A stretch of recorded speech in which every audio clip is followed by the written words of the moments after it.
Hello, everyone, and welcome back to the Outcomes Rocket podcast. I'm excited to be recording an episode here at the MedTech Innovator Radar Forum with the outstanding Peter Lewis.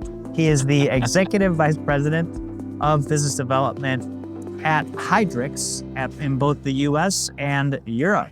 Peter, thanks for joining me. Absolute pleasure. Thank you, Saul. Yeah, so tell me your story, Peter. Tell me about you and tell me about Hydrix. Well, I'm an engineer by training, electronic engineering, but went to the dark side early on with a business degree. So these days I talk about engineering rather than actually sort of do it. So my whole career has been industrial sales, marketing, in technology, strategy, and that sort of thing. Hydrix is a medical product development company. So set up in 2002. Actually, it's been out of HP originally. Publicly listed. Oh, really? Yeah. Oh, wow. Well, HP used to do all their calculators in Melbourne, Australia. And they sacked everybody, moved it all to India, then brought back a couple of the original Hydrix founders as consultants, and we sort of grew from there. So Interesting. got into medical devices about 2010. So we're now about 60, 70 engineers and designers, electronics, software, mechanical, and so on. And we design complex, often class 3 safety critical medical devices right around the world. Australian-based. I have a funny American accent, but most of our business is from North America and from Europe. That's why I'm here. That's pretty cool, man. Well, it seems like you guys have done a lot in the space and you're very involved. Spin out from HP. Before we recorded, you were kind of telling me the evolution of the company. Yeah. And so what brings you to MedTech Innovator? Well, we love working with people who want to change the world. Our internal vision is improving 1 billion lives. And so the innovators are we're really finding people who are driven, to see a problem, often a surgeon entrepreneur, clinician entrepreneur, got a great idea to actually transform the state of care, the care process. So MedTech Innovator is where we find a lot of these innovators have got a great idea, who have developed something or other, but they really need that sort of high quality FDA level engineering, design, commercialization, which is exactly where we fit in perfectly. So this is a great place for us to be. That's great. It is a great place, and cross-functional stakeholders, experts across different areas, whether it be engineering and building a product to FDA approvals and reimbursements to legal, regulatory.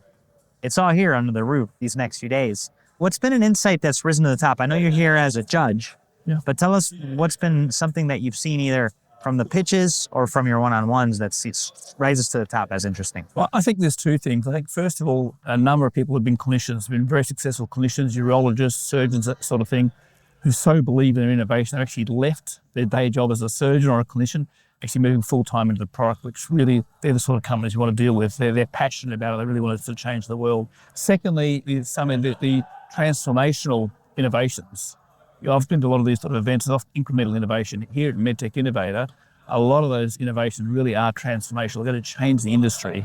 The other thing is that a lot of them already got cash, so they're not desperately looking for cash. They're looking for networks, introductions, and so on. That's a nice change, a sort of seek expert opinion. Yeah. It's a big difference, and the people that come here are curated, right? Like they're chosen to be here. Yes. Which is half the battle. Which the judges are chosen too, right? Aren't they really? Yes. So yeah. Yeah, it's a good setup. Yeah. What's been a trend that you see in the space that you work in that you feel it's important for people to be thinking about today? Well, I think there's a couple. First of all, AI. Fundamentally, if your development doesn't have some degree of AI to help triage at early stage diagnosis, then you're probably dead in the water. So that's absolutely essential. Secondly is reimbursement. If you haven't got reimbursement, you're probably not going to get, or reimbursement pathway, you're probably not going to get investment. And thirdly, of course, is the clinicals. Increasingly, investors I'm finding are saying, happy to invest, but I need to see clinicals, not animals, but humans as well too. So that sort of holy triumvirate of connected pillars are really important for any company that actually sort of wants to get going and get growth in the market. Yeah, that's great. This lay of the land is something that we can't ignore. And you got to make sure that you really have clear line of sight on each of these factors. Well, look, for people looking to make a difference in their development, if they want to reach out to you or your company, what's the best place they could do that? Well, the easiest thing to drop me a line, email, I guess, peter.lewis, L-E-W-I-S, peter.lewis at Hydrix, H-Y-D-R-I-X, hydrix.com. That's probably best. Or LinkedIn, you'll find me on LinkedIn, Peter Lewis AM, and very happy to have a conversation. Love conversations, happy to give guidance. My whole career has been working with startups, so whether we work with them or not, I'm still happy to provide advice, guidance, and introductions. That's brilliant, Peter. Well, we really appreciate you jumping on the podcast today. And for everybody out there listening and watching us, make sure you check out the show notes. We're here with Peter Lewis, Executive Vice President of Business Development at Hydrix. The show notes are going to have all the ways to get in touch with him and his firm. So make sure you do that and share the episode with a friend if something resonated. Thank y'all for tuning in. And Peter, thanks for being with us. Thank you so much. Appreciate it, man. Appreciate it. Take care. Thank you all.